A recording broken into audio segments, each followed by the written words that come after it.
Les voy a presentar a Jürgen, a nuestro invitado de hoy. Jürgen Hoth nos va a hablar de el bosque del...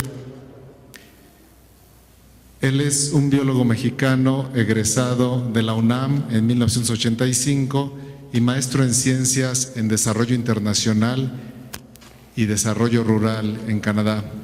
Los últimos 25 años, Jürgen ha trabajado en el área de conservación en 8 países, desde las selvas de Panamá y Costa Rica hasta el Ártico noruego. Jürgen ha trabajado para instituciones académicas como investigador, para el gobierno federal, para organizaciones no gubernamentales, nacionales e internacionales y también con grupos indígenas. Desde 2009, él está a cargo del enlace institucional de la Alianza Regional para la Conservación de Páramos del Desierto Chihuahuense. Actualmente coordina el proyecto Iniciativa Bosque del Agua relacionado a la conservación de los bosques que rodean a la Ciudad de México, Toluca y Cuernavaca. En 2011, Jürgen recibió el Premio al Mérito Ecológico Mención Honorífica por participar, promover y gestionar la conservación y aprovechamiento sustentable de uno de los ecosistemas en riesgo en México, que son los pastizales de América del Norte, incluyendo los que están aquí en el desierto chihuahuense. Tuve el honor de conocer a Jürgen alrededor de hace 25 años y he seguido de cerca su carrera y sigue tan motivado como desde un principio, a pesar de conocer muy bien el estado de deterioro que existe en los ecosistemas. Jürgen.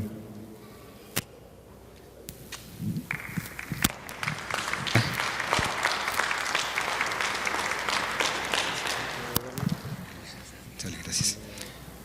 Cuando se hace un silencio es mejor que te vas hacia acá. Ok, sale. Gracias. Muchas gracias, Carlos, por la invitación. Muchas gracias a todos ustedes por estar aquí con nosotros. Dicen que hay un dicho indígena que no puedes criticar a tu vecino hasta que no hayas caminado 100 millas en sus mocasines, y si no he caminado 100 millas o quizás un poco más en los mocasines de diferentes sectores del gobierno, del sector privado, de ONGs, académico, etcétera. Entonces, es lo que quisiera compartir con ustedes, una perspectiva sobre algo que nos pone en cuestión a todos en lo personal, en lo profesional y en lo institucional, como casi ningún proyecto que haya de conservación en el país. Es un proyecto que está en juego nuestro futuro inmediato. Ya no es hablar de biodiversidad en lo remoto y en lo metafórico, sino que es en lo inmediato, en el aquí, en el que podamos tomar un trago de agua o no nada más en cantidad, sino en calidad. Vamos a hacer ustedes van a ser conejillos de India en ciertas formas. Hicimos una película con Conavio, son 8 minutos con la que vamos a empezar. Nos dará mucho gusto contar con sus puntos de vista porque es la primera vez que se presenta, es la premier. Hay algunos ajustes pequeños, pero nos gustaría empezar con esa película de 8 minutos que nos va a dar el contexto de lo que va a ser la plática. Iván, ¿estamos listos? Gracias.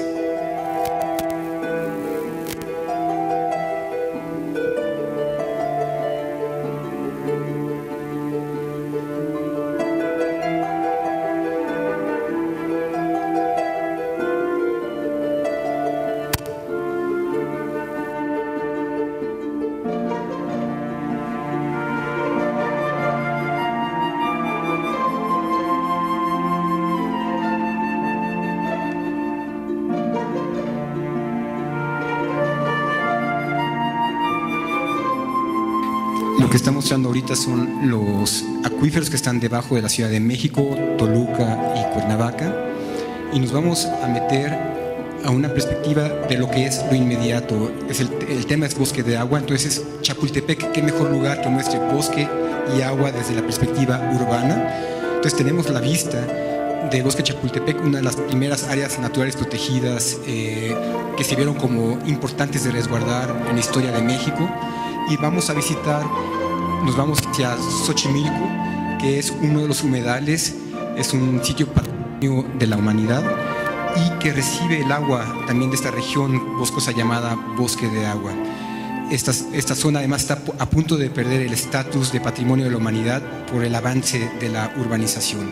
De aquí nos vamos al volcán Tlaloc, que está ubicado en una área comunitaria de conservación, pero además por el nombre Tlaloc ya nos dice que era reverenciada la relación bosque y agua desde ese entonces, que era un nombre tan importante que hasta le pusieron el nombre de un dios. Volamos a vuelo de pájaro hacia el Teposteco y Tepoztlán. Tepoztlán está dentro de un parque nacional, así fue establecido junto con la comunidad, y lo cual realza que la mayor parte de las áreas naturales protegidas del país son propiedad comunal ejidal, no es área federal. Y aquí vamos al Chapultepec, que está en Cuernavaca, que tiene como Chapultepec tantos otros manantiales que están ahí gracias a la relación con el acuífero que se alimenta del bosque. Volamos a las lagunas de Zempoala, otro parque nacional emblemático, hermosísimo, que tiene, ya escucharán ustedes mañana, ajolotes también, especies que nada más se encuentran ahí. Y volamos hacia el Pico del Águila, otro de los íconos del Valle de México.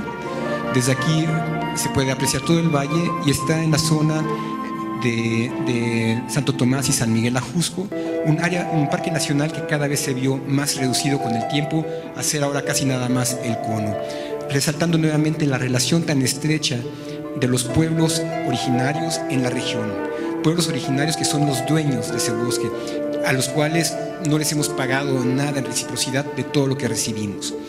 Vamos al otro pueblo, Magdalena Contreras, para poder apreciar la idea de una cuenca como una región que reúne varios tributarios hacia uno solo, y de ahí se van formando poco a poco los ríos. El manejo de cuencas como concepto es uno de los conceptos rectores más importantes en la ley mexicana y en la práctica de la conservación. Aquí podemos ver cómo convergen todos los ríos al último río que queda en el Valle de México, último río natural, que una vez que aquí se mete a tubos, emerge en periférico en la curva que está por el Pedregal. Por un ratito es el mismo río, el río Magdalena, se vuelve a meter al tubo y vuelve a aparecer ¿a dónde? En los viveros. En los viveros es el último tramito que queda, y ahí es un río totalmente pestilente, coloreado de todo tipo de pinturas y colores por la contaminación que ya lleva en ese tramo, pero al menos sale a superficie por última vez para irse al Gran Canal. Y bueno, desde un principio la relación tan importante con Miguel Ángel de Quevedo, de que establece como parque nacional Los Viveros, que es un parque nacional, y ahí nos vamos otra vez a la zona del bosque, que parecería un bosque inmenso, pero realmente son pequeños fragmentos conservados como el Parque Nacional Desierto de los Leones en 1917, como primer parque nacional que está en un momento muy oportuno, porque el avance de la urbanización hacia el oeste, hacia el noroeste está San Lorenzo, Acopilco, hacia el noreste está la zona de Santa Fe, pero hacia el norte está Santa Fe y hacia el noreste está Santa Rosa Xochiac. Está rodeado de urbanización y hay una presión enorme hacia las comunidades para vender sus terrenos para el avance de la urbanización. Y aquí vamos a la otra zona, Salazar, que está también rodeada cada vez de más urbanización, el Parque Nacional Insurgente Miguel Hidalgo, una de las batallas más importantes donde Zapata e Hidalgo estuvieron a punto de tomar la Ciudad de México. Y las áreas que se ven también beneficiadas por el agua, por la recarga, que serían las lagunas de Lerma, que son sitios Ramsar de importancia internacional. Son 3 grandes ciénegas, juntas 3.000 hectáreas, son 10% de lo que había hace 100 años. Había 30.000 hectáreas y cada vez están igualmente siendo cada vez más asediadas por la urbanización. De aquí volamos hacia el último, un sistema de 3 principales humedales. Es impresionante la importancia que tiene para aves migratorias. En diciembre es un placer ir a esos sitios donde es un verdadero hervidero de aves. De aquí nos vamos hacia el centro ceremonial otomí, nuevamente resaltando la importancia que tenía bosque con ese honrar a las deidades, tan simple como por el agua que generaban esos bosques. Volamos, ya estamos en la zona de Villa del Carbón, y aquí vemos a la izquierda el bosque que se ve más denso, es de San Lorenzo Zacapesco, que ganó un premio forestal en el 2011. 10 años después de que se levanta la veda forestal, ganan el Premio Forestal Nacional de manejo responsable del bosque. Es decir, las comunidades tienen mucho que ofrecer. Y este mismo bosque se que alimenta la presa de Santa Rosa Xochiac, de Tashimay, que forma parte de un distrito de riego. Esta relación bosque-agua, los de Conagua de la administración anterior no relacionaban, no asociaban, no reconocían o no querían reconocer la importancia del bosque y la disponibilidad de agua. Regresamos a Chapultepec y a un lugar emblemático, lo que sería el Cárcamo, donde llega el agua de Cutzamala. Cutzamala proporciona 30% del agua consumida en la Ciudad de México, para tomar una perspectiva más en conjunto de lo pequeño que tiene del área de esta región y sin embargo su altísima importancia para el país.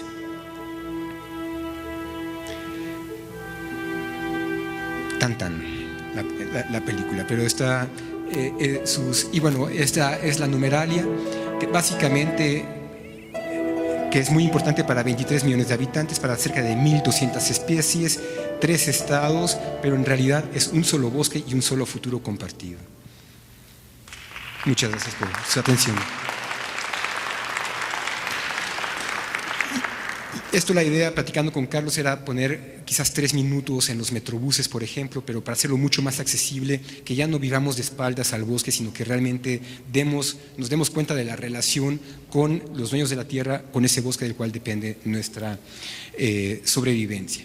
Entonces, básicamente la presentación es bosque de agua, y la relación, el nombre bosque de agua fue con todo propósito, en el que si no reconocemos que sin bosque no hay agua, difícilmente vamos a entender que sin agua no hay futuro. Entonces es muy sencillo, pero es una forma fácil e inmediata de poder relacionar uno con el otro. Y por supuesto con bosque va el paquete completo de biodiversidad, servicios ecológicos y todo lo demás. La siguiente, por favor. Voy a empezar con una pregunta. ¿Cuándo creen ustedes que se dijo esta aseveración? Le quitan el agua a Coajimalpa para dársela a Santa Fe. La opción número 1 es que fue el año pasado, cuando fue el debate por el gobierno del Distrito Federal, cuando se promete todo y se salen todos los trapos sucios. Fue hace 100 años cuando se establece el área natural protegida del Desierto de los Leones. ¿O fue hace 500 años por el Cabildo del Distrito Federal? Por la opción 1, que levanten la mano. El año pasado en el debate por el gobierno. ¿Okay? Una persona. La segunda opción, cuando en 1917 Carranza establece el Parque Nacional Desierto de los Leones como una medida de cuidar las cuencas que abastecen de agua, y de hecho en los 30 es cuando se establecen los principales áreas naturales protegidas del país. Dos personas. Y la última opción, hace casi 500 años por el Cabildo del Distrito Federal. Hace 500 años, ya desde hace 500 años, y básicamente esta noticia pudo haber sido presentada la semana pasada. Han pasado 500 años y no hay mayor diferencia. La única diferencia es que somos 23 millones de habitantes. Hace 500 años parece que había cerca de 1 millón de habitantes en el Valle de México, en ese entonces. Entonces, bueno, es un tema latente, es un tema que no hemos sabido resolver y es un tema que debemos abordar. La siguiente, por favor. Lo que quisiéramos compartir con ustedes es el contexto del bosque de agua, por qué es un tema importante, qué se ha hecho al respecto y qué estamos haciendo ahorita, en qué momento estamos. Ya nos vamos a ir un poco más rápido porque esto ya lo vimos en la película, en el que vemos un momento ahí, perdón, este sí era importante, es ¿por qué es tan importante? La anterior, por favor. ¿Por qué es tan importante esta zona? La zona de donde vamos a hablar, iba el rojito, pero se ve más o menos ahí en medio, es el eje neovolcánico y es la zona de encuentro del ámbito del reino de la región neártica y neotropical, y es la zona de transición. Lo hace increíblemente rica, no nada más en número de especies, sino también en número de especies que nada más se dan aquí, porque con la topografía ayudó mucho, es decir, el aislamiento ayudó mucho a que se generaran especies nuevas. Es la gran riqueza que tiene México. Ahora sí, la siguiente, por favor. Y aquí vemos otra vez el límite entre la región neártica y neotropical, y está el eje neovolcánico. Arriba a la izquierda, mientras más verde, es un estudio de Conavio de la importancia biológica. Mientras más verde hay mayor número de especies y mayor número de endemismos, y entre otras variables, cerca de 37 variables. El eje neovolcánico resalta por ser la zona más verde, más importante desde el punto de vista biológico. El índice de riesgo son las zonas que están más expuestas a fragmentación, pero también desde el punto de vista socioeconómico, la zona donde hay más marginación y tantas otras variables. El eje neovolcánico está en la zona de mayor riesgo. Si sumamos el de arriba a la izquierda y de la derecha, vemos el de abajo, índice de prioridad. El eje neovolcánico está en la zona de mayor prioridad, y en cada caso vemos la parte del bosque de agua que está señalado ahí. Abajo a la izquierda está el índice de respuesta. Es qué condiciones, qué respuestas sociales han habido hacia esa problemática. Y bueno, vemos que están, entre otras, se considera el número de áreas naturales protegidas. Está entre una de las zonas que tiene más áreas naturales protegidas del país, pero eso es en papel. De manera funcional realmente tampoco hace mucha diferencia, pero ofrece un gran potencial, es un avance importante, aunque esté en papel.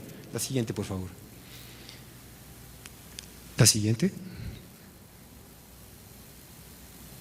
Es la siguiente. Ahora nos vamos a lo que ya vimos como una W, que es la que vamos a mostrar ahorita en la siguiente, por favor. El eje neovolcánico. La siguiente, por favor. Esa W que ahorita nos vamos a acercar. La siguiente, por favor. La siguiente. Es otra vez la W y la siguiente.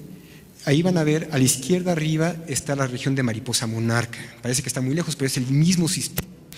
Abajo a la izquierda es el Nevado de Toluca, en medio es Jusco, Popo Ixta a la derecha. Es decir, es un sistema que está muy cercano uno del otro. Y la siguiente, por favor, que está muy asociado a la parte del bosque de agua. A la izquierda ya ha habido todo un programa, el sistema Cutzamala, con mucho dinero. A la derecha y en la zona del Popo Ixta, universidades. Pero es curioso que a pesar de su altísima importancia para el país, la zona llamada bosque de agua, que está en el Achurado Rojo, básicamente no ha habido un programa coordinado de conservación, a pesar, la siguiente por favor, de que está muy cercanamente asociado con la viabilidad de la Ciudad de México, Toluca y Cuernavaca. Esta región está comprendida por la Sierra de las Cruces, a la izquierda de esta L, y abajo por la Sierra Chichinautzin. La siguiente por favor. Esta numeralia ya la vimos. La siguiente, por favor. Hay cerca de 23 millones de habitantes, 250,000 hectáreas es la extensión de esta L. Hay 1.212 especies entre plantas, aves, mamíferos, reptiles y anfibios. 37 municipios, ya lo hace más interesante, es decir, cómo podemos negociar un futuro común entre 37 municipios, 13 estados que están relacionados con 4 cuencas, 10 acuíferos y, la siguiente por favor, todo esto nos lleva a que juntos, mismo bosque, y es un futuro compartido. Lo que le pasa a uno le pasa a todos. La siguiente por favor. Visto de otra forma, ya escuchamos muchas veces que México es uno de los países de mayor riqueza biológica a nivel mundial. A la izquierda vemos la extensión de la zona terrestre, la zona superficial, 150 millones de kilómetros cuadrados. México tiene 2 millones de kilómetros cuadrados, es decir, representa 1.3% de la superficie terrestre. Y sin embargo, ahora nos vamos a ir a la derecha. Del total de especies que hay, tomando en cuenta anfibios, reptiles, aves, mamíferos y plantas, que son a nivel mundial 277,000, en México tiene el 10%, es decir, 1% de la superficie terrestre tiene el 10%. Muy amable, a ver si se funciona mejor. Gracias. Gracias. No, se lo traga, es un medio negro yo creo. ¿No? Gracias. Tiene el 1% de la superficie terrestre, tiene el 10% de la riqueza biológica. Ahora, viéndolo del punto, es decir, México es sumamente rico. Ahora, desde el punto de vista del bosque de agua, es todavía más rico. Es decir, es 34 veces más rico que el promedio de especies a nivel nacional, tomando en cuenta la extensión, que son solamente 2.500 hectáreas, 2.500 metros cuadrados, tienen 1.212 especies. Y si lo hacemos número de especies por kilómetro cuadrado a nivel mundial o a nivel nacional, es 34 veces mayor la riqueza de especies en el bosque de agua que el promedio nacional, o 360 veces mayor que el promedio mundial. Es decir, realmente es una zona, es un gran tesoro biológico. La siguiente, por favor. Aquí están representando los 10 acuíferos, la siguiente por favor, donde vemos el acuífero que está inmediatamente subyaciendo la Ciudad de México. La siguiente por favor, el acuífero que está subyaciendo inmediatamente la ciudad de Toluca, y lo mismo con Cuernavaca, que es el acuífero que está debajo de Cuernavaca. Es decir, este quizás es el único proyecto que podríamos decir es de seguridad nacional. Imagínense todo lo que está en juego si llega a haber una disrupción en el aporte de agua, y eso es lo que está sucediendo ahorita para esta gran población. La siguiente, por favor. Ya Conavio ha reconocido partes de esta región como prioritarias, ya sea terrestres, por su importancia terrestre, o como cuencas, o como áreas de importancia para la conservación de aves. Cerca del 70% lleva ese reconocimiento. Igualmente, cerca del 70% ya está reconocido o decretada como área natural protegida estatal, federal o comunitarias. La verde son las áreas estatales, la cafecita son las áreas federales, y los colores claros son las áreas comunitarias, que es un esfuerzo muy interesante que ha emergido en los últimos años con Ebrard, sobre todo con la administración de Ebrard, y es una respuesta de las comunidades apoyadas por el gobierno del Distrito Federal para tratar de detener el avance de la urbanización, que es un esfuerzo muy loable, que es muy importante celebrar y fortalecer. La siguiente. Esto, sin embargo, se veía muy bonito cuando se veían áreas protegidas y adentro y afuera, pero realmente es un mosaico de condiciones en el que los azules son las áreas de agricultura totalmente metidas en la zona, los verdes oscuros son bosques, los amarillos claros son bosques con pastizales, y entonces es toda una mezcla, y además está bastante fragmentado, son cerca de 1000 años de uso de una forma u otra, porque esta región ya era de por sí importante en tiempos prehispánicos. La siguiente, por favor. Y ahora viene otra pregunta. La siguiente, por favor. La anterior. Eso sí.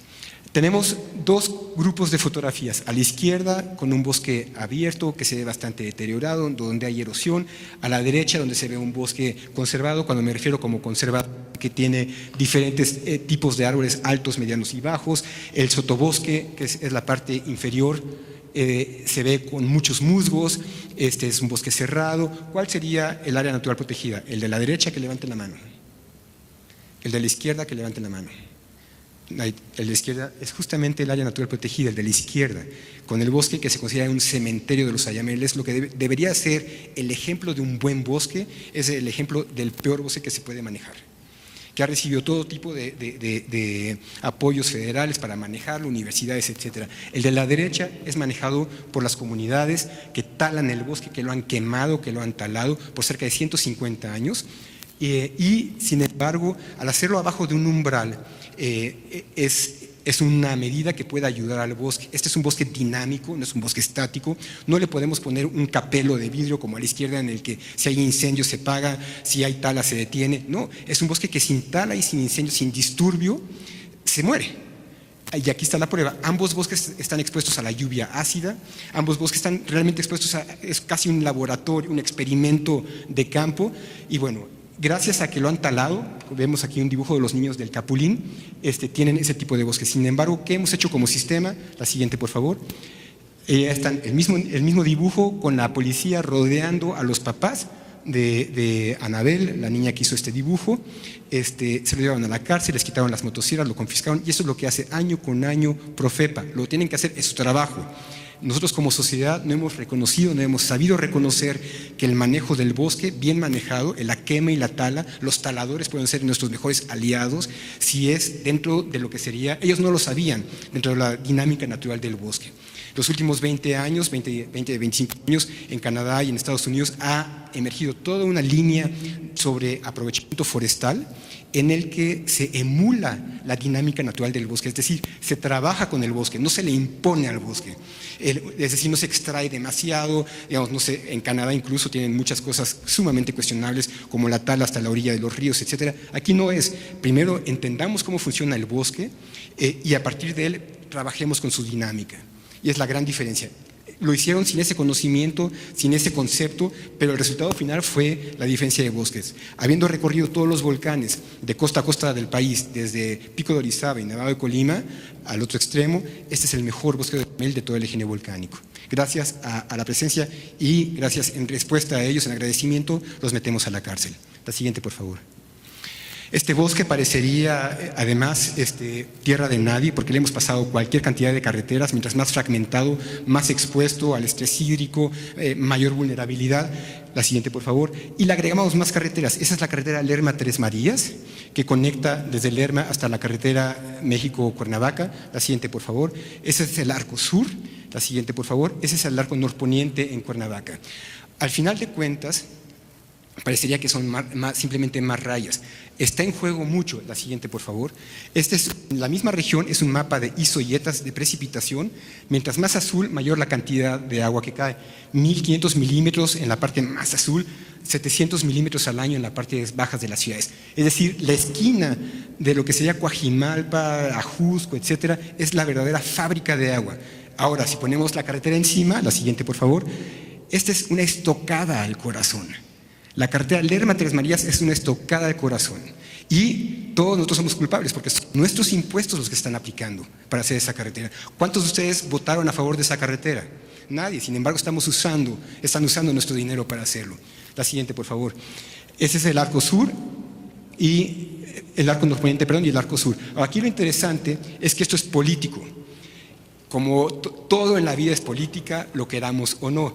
Entonces, bueno, la política bien manejada puede ser nuestro mejor aliado también. Graco Ramírez, el gobernador de Cuernavaca, dijo no a la carretera del arco norponiente, no. Ya se está haciendo el proyecto alterno, que es un segundo piso. Esa carretera no se hace porque está tocando también áreas naturales protegidas. Falta por decir no a la carretera Lerma-Tres Marías. En nosotros está las consecuencias si se hace y en nosotros está en hacerlo, en manifestarlos, en expresarlo.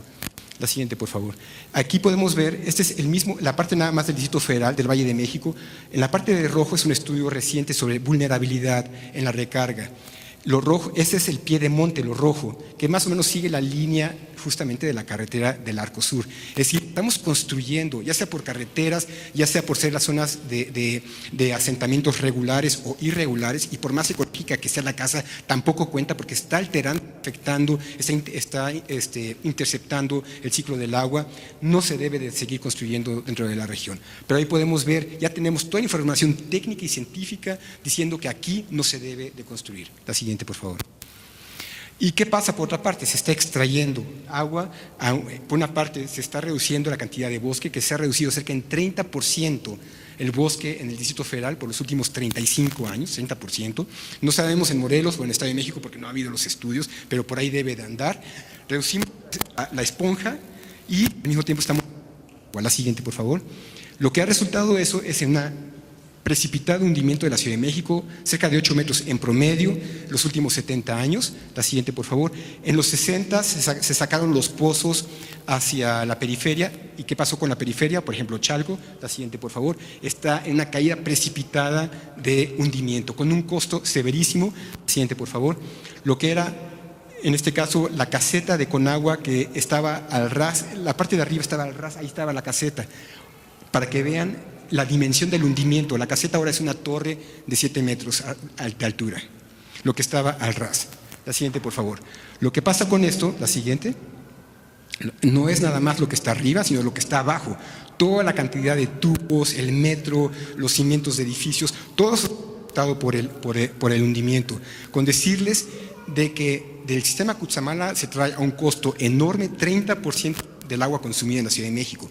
Sin embargo, la rotura de tubos se toma 40%. Es decir, mucho más del agua traída del sistema Cutzamala. Es una verdadera locura. La siguiente, por favor. Con un costo enorme.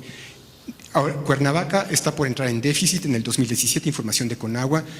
México y Toluca, eso no es novedad porque desde los 60 estamos en déficit. Es decir, estamos viviendo horas extras. Estamos sacando mucha más agua de la que está siendo recargada el acuífero. La siguiente, por favor. La siguiente. Y esto además se ve exacerbado ahora en el nuevo contexto del cambio climático que ya está en el Valle de México. Ya no son los polos y ya los glaciares, por ejemplo, arriba a la izquierda del Iztaccíhuatl, lo que era eran 600 hectáreas hace 120 años más o menos. Al principio del 2000 son 30 hectáreas lo que quedan y en 8 años ya no va a haber glaciar en el Iztaccíhuatl. Se acabó. Eso tiene un fuerte significado para todas las poblaciones que vivían del agua del deshielo, pero no nada más eso. Arriba vemos la cantidad, 150 años de información de precipitación. Cada vez llueve más, llueve hoy 100 milímetros más al año que hace 150 años. Sin embargo, en la parte de abajo son eventos catastróficos, grandes aguaceros. Cada vez hay más grandes aguaceros y con mayor intensidad. Es decir, la esponja es más pequeña, agua en menos tiempo, menos posibilidad de recarga. Es el Titanic y seguimos bailando. La siguiente. Y nada más para que no se vayan sin haber visto lo que queda del glaciar del Iztaccíhuatl. En diciembre subimos al Iztaccíhuatl. La siguiente, por favor. Y esto es el glaciar. Es una belleza, pero bueno, en 8 años es historia. La siguiente, por favor. ¿Y qué estamos haciendo? Por supuesto, manejemos el bosque. Ya vimos por una parte, la política forestal no ha sido la más apropiada. Pero bueno, lo que vemos ahora por todas partes del país son tinas ciegas. Es decir, la siguiente, por favor. Zonas que la anterior, si podemos hacer otra vez el regreso, este es el mismo lugar, esto es en septiembre de 2012, regresamos 3 meses después. La siguiente, por favor. Habían hecho tinas ciegas por todas partes, y vean cómo se ve. Hermosísimo es el nuevo paisaje lunar al que debemos irnos acostumbrando para apreciar. Lo que es una tina ciega, la siguiente, por favor, es una región de 2 metros de largo, por medio metro de ancho, por medio metro de profundidad, para supuestamente la captura de agua. Llevamos haciendo eso desde hace 30 años. Hoy en día es una condición, si se quiere recibir apoyo federal, de hacer tinas ciegas, por manual, de hacer esto. Y lo ven en todo el país, a donde salgan lo van a ver. Sin embargo, no hay un estudio científico que en 30 años haya avalado esta práctica, y ya es una política nacional. Esto no nada más es una política nacional que siguen las instancias gubernamentales, sino también las no gubernamentales. Básicamente, y aquí es donde empezamos a ver, bueno, ¿qué sentido de existir tenemos las ONGs si no es ser una alternativa al gobierno? El gobierno tiene sus dinámicas. 6 años, ¿qué preferirían ustedes como político? ¿Hacer un segundo piso o hacer un drenaje? Por supuesto, el segundo piso va a resultar en más votos. El drenaje nadie lo va a ver. Aquí es lo mismo. ¿Qué se va a ver mejor? ¿Qué va a lucir más? Recuperar la vegetación del estrato rasante, donde hay muchas especies, el herbáceo, el arbustivo y el forestal, pero que va a tomar 5 o 10 años, o hacer una tina ciega. Entonces, el gobierno lo hace, tiene su dinámica. Las ONGs no es admisible que lo seguimos haciendo, y menos sin información científica ni técnica que lo respalde. Por eso existimos como ONGs. La siguiente, por favor. Ahora, esto fue el Parque Nacional del Desierto Zempoala, la anterior. Esto es ahora lo que vamos a ver, es en el paso en la zona del Paso de Cortés, donde con el apoyo de todo tipo de empresas, gobierno federal, ONGs, qué bueno que estamos trabajando juntos, pero estamos trabajando juntos a ciegas, haciendo tinas ciegas a ciegas. Siguiente, por favor. Así es como se ve el Paso de Cortés. Esa zona está arriba del límite superior de vegetación. Todos los volcanes del género volcánico, a partir de los 3.700 metros, no tienen bosque. Así es una zona que se llama donde hay solifluxión, es decir, se congela en las noches y se descongela en el día. El suelo está en constante expansión, muy dinámico. Cualquier cosa que metamos ahí, avanzamos, hacemos que progrese más rápidamente la erosión. Y ese es el gran problema. La siguiente, por favor. Se hicieron en unos proyectos, y esto es información, toda esta información pública, se hicieron 162.500 tinas ciegas en 250 hectáreas. Una tina ciega equivale a 0.23 metros cúbicos de tierra. Una alberca olímpica son 2.500 metros cúbicos. La siguiente, por favor. Es decir, las 162.000 tinas ciegas equivale a 15 albercas olímpicas, no de tierra, sino de asolve, porque esa tierra se va a ir a llenar las presas, va a causar inundaciones con un costo enorme. Todo esto a nombre de la ecología. Totalmente equivocado. Ahora se planeó en ese entonces, en 2009, la siguiente, por favor, hacer 20.000 hectáreas. 20.000 hectáreas equivale a 133 albercas olímpicas que no me caben en este cuadro. De puro asolve que sale carísimo a la sociedad. La siguiente, por favor.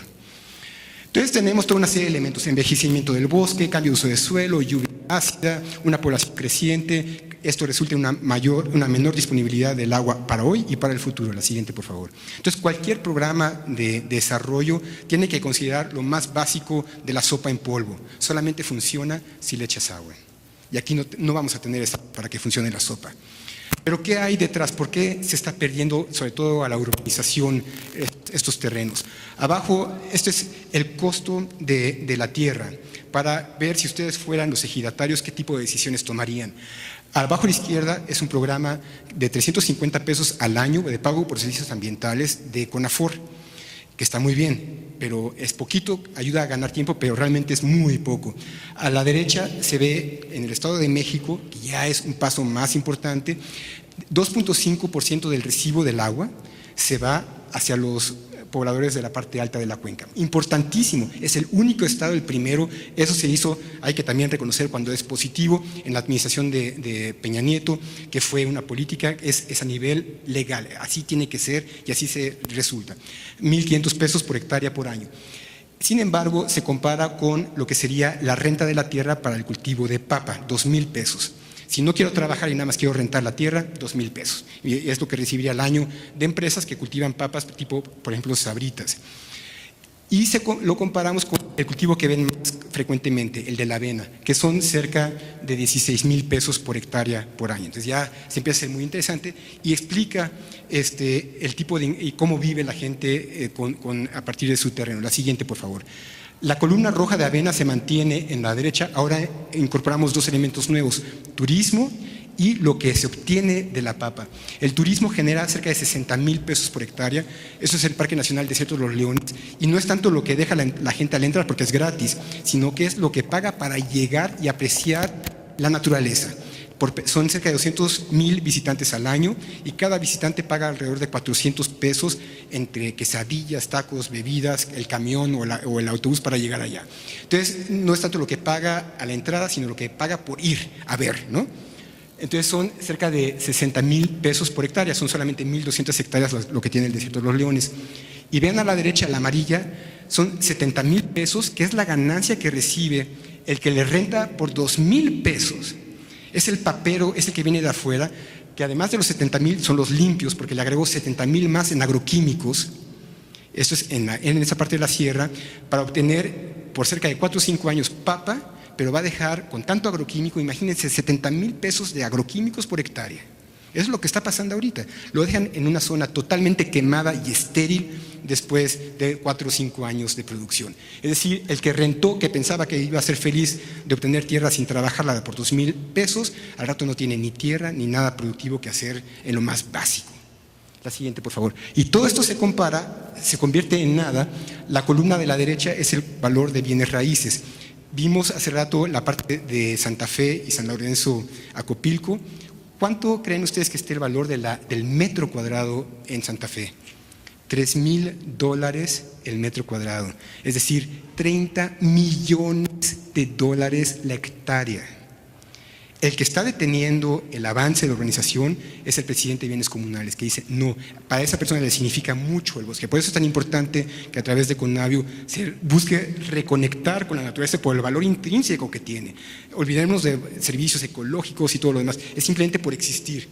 Bueno, esa gente está diciendo no y teniendo la opción. Los hijos, sin embargo, están diciendo papá vende porque mi flotilla de taxis, etcétera, etcétera. Entonces, no nada más es la ventana del tiempo de la urbanización, sino es la ventana del tiempo de la gente que está por convicción deteniendo la urbanización.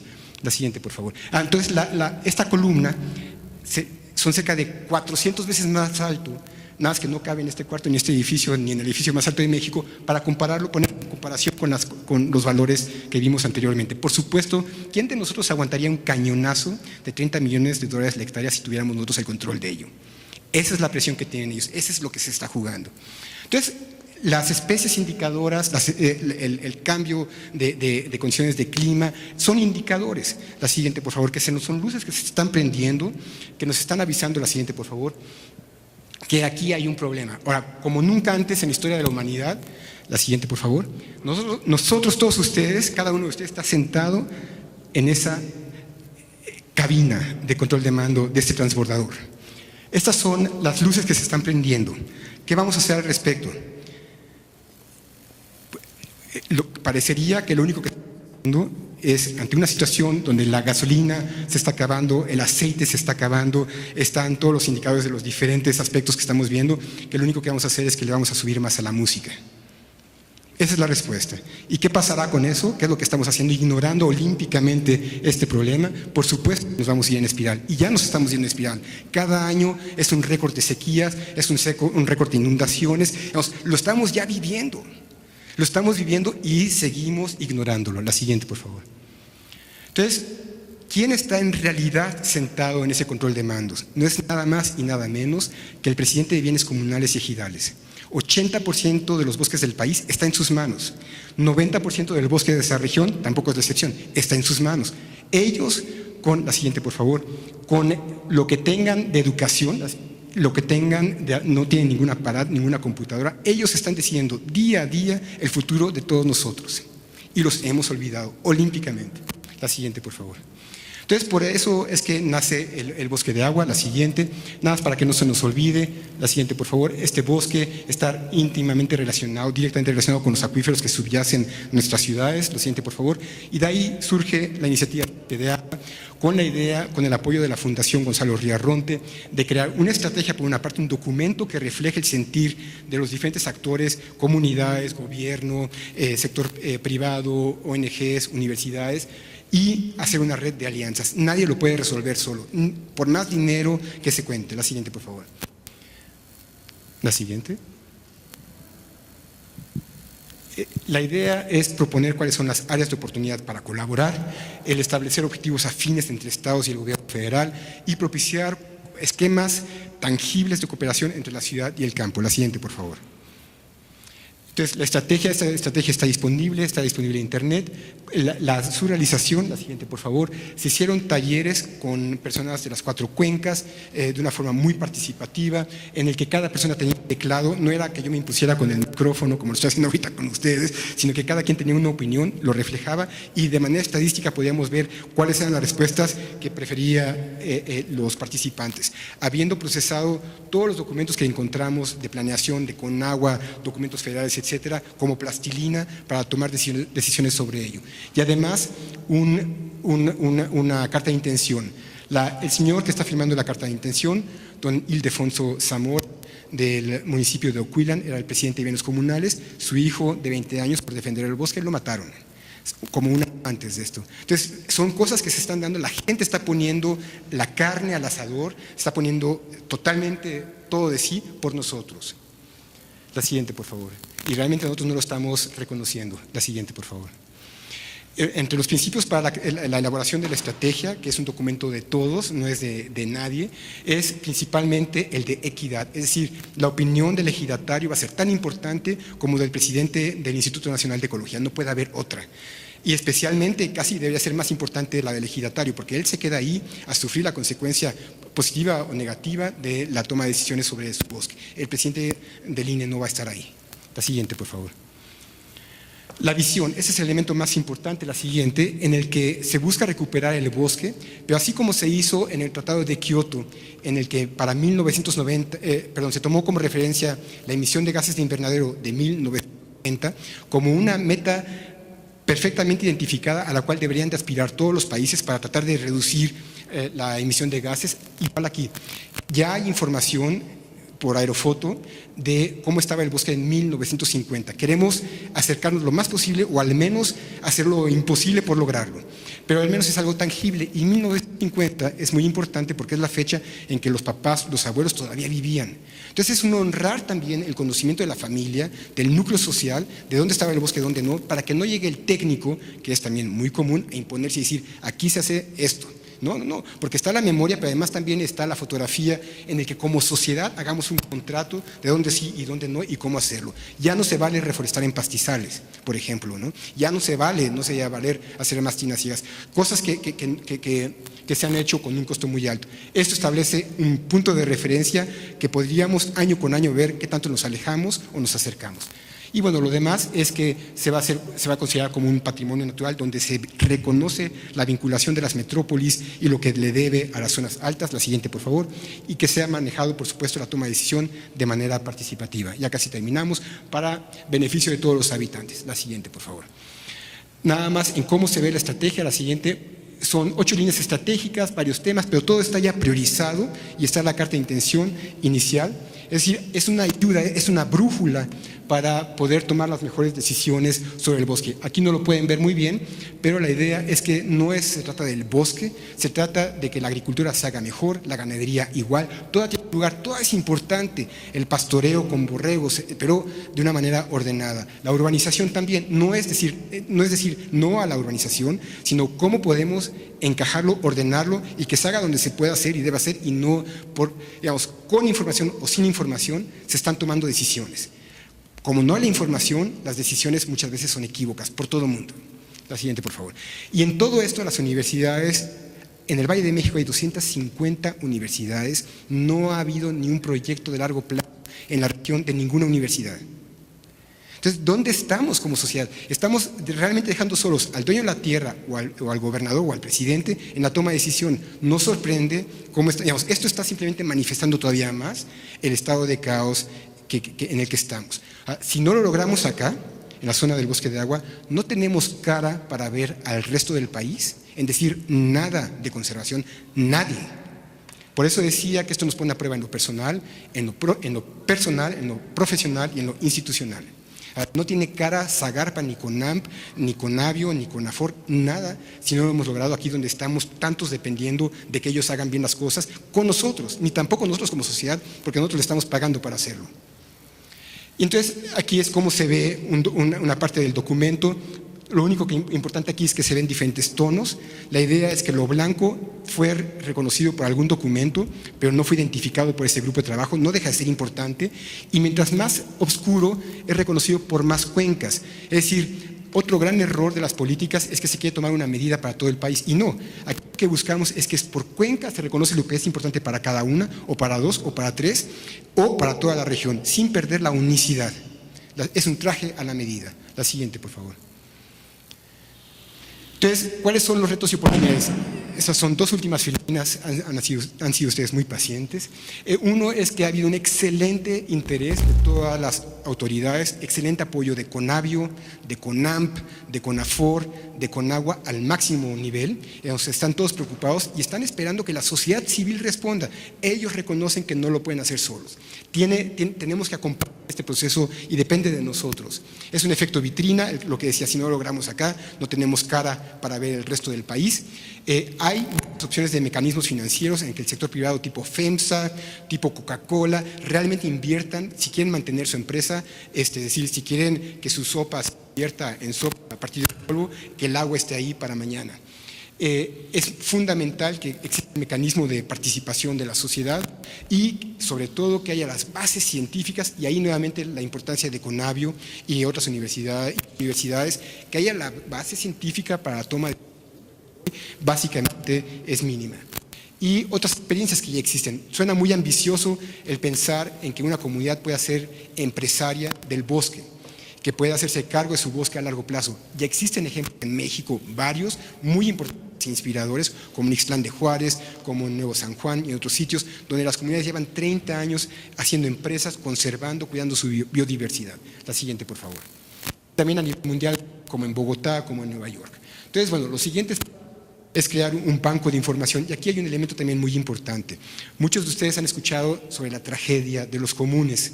Es decir, que como es de todos, nadie se ocupa de él, y el que sea ventajoso se lleva la mayor partida a expensas de las demás. La tragedia de los comunes. Aquí no estamos hablando de la tragedia de los comunes, estamos hablando de la tragedia de los que administran los comunes. No es posible que cambio de administración tras cambio de administración se pierde toda la información, se vuela en la computadora, se limpia el disco duro y se empieza de nuevo. Es impresionantemente costoso. Entonces lo que estamos buscando aquí es crear un banco de información tipo CONAVIO, INEGI, UNAM, por ejemplo, que pueda acopiar la información biológica, social y económica, de manera que si se computadora, todo lo que tiene que hacer el presidente municipal nuevo o el de bienes comunales es conectarse y otra vez tiene desplegada la información. Con eso solo ya se gana un año de los pocos, lo que le tiene que hacer rendir de 3 años de administración.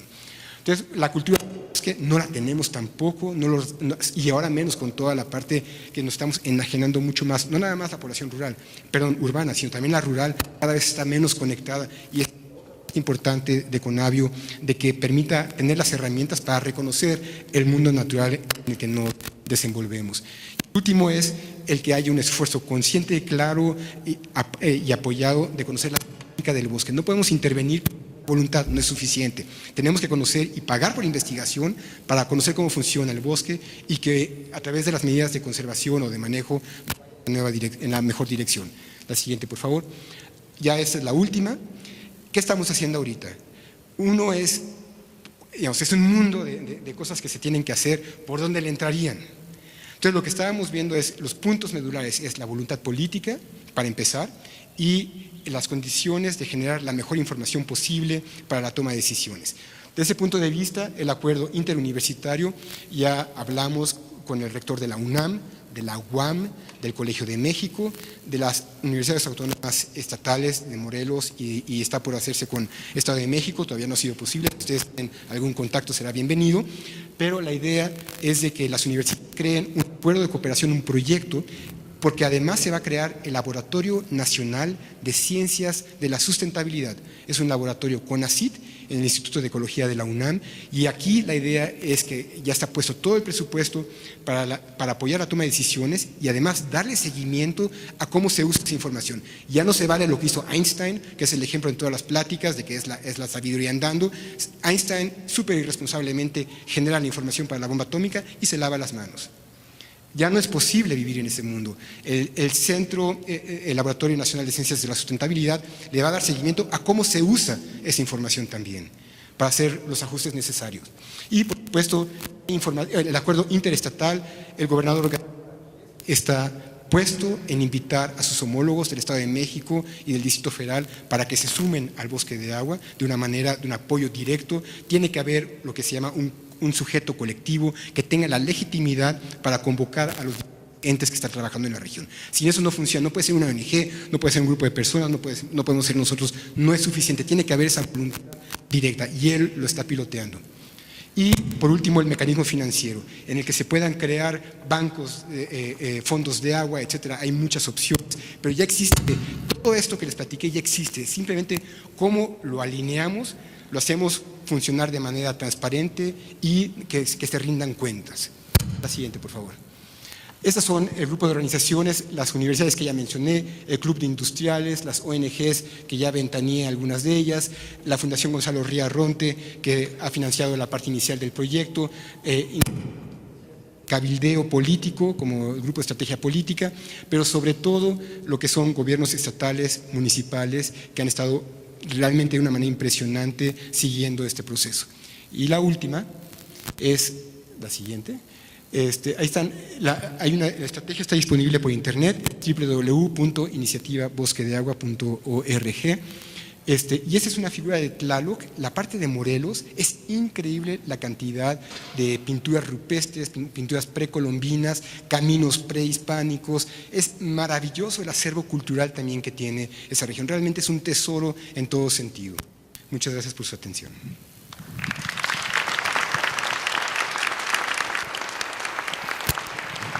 Pues vamos a abrir una sesión de preguntas. ¿Alguien quiere hacer una pregunta?